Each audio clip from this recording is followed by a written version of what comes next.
In this experiment, you'll recrystallize your unknown from the previous extraction experiment.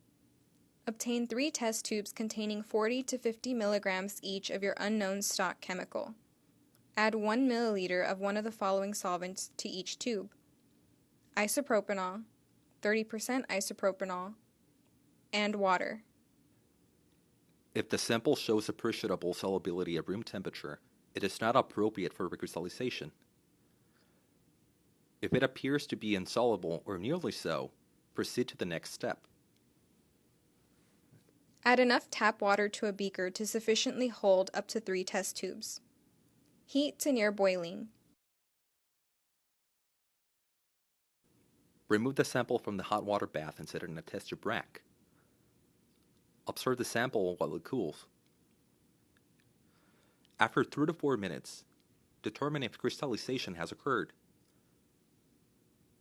If crystals, or possibly cloudiness, do not appear, the solvent is unsuitable for recrystallization. It can be discarded.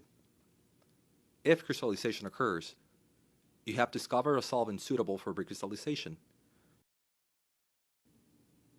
Use the mass of unknown recovered in the extraction experiment to calculate the approximate amount of solvent needed for recrystallization. Measure out 20 milliliters of solvent per 1 gram of unknown. Add the solvent to the unknown in an Erlenmeyer flask. Add another flask of solvent, about 40 to 50 milliliters, to the hot plate and heat to boiling. Place the flask containing your unknown and solvent on the hot plate and heat to a gentle boil. Your sample should dissolve within 3 to 4 minutes of heating. If not, add 1 to 2 milliliters of the hot solvent from the additional flask and continue heating the unknown. Repeat as needed until just enough solvent has been added to dissolve the unknown completely. Note the color of your unknown. Both possible compounds, phenacetin and acetanilide, are colorless or nearly so. If you notice any significant color, you may be required to treat with activated charcoal to remove the color impurities. If you do observe significant coloration, then add a scoop of activated carbon.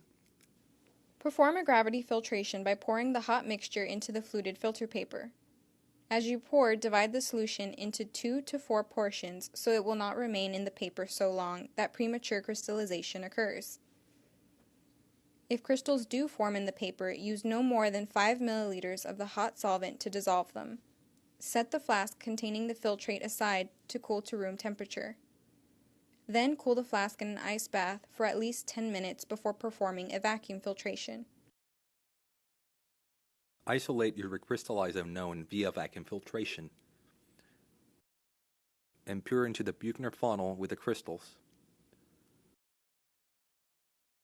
Store your sample to dry. Once the crystals are dry, you can measure the mass of purified unknown isolated and record the melting range.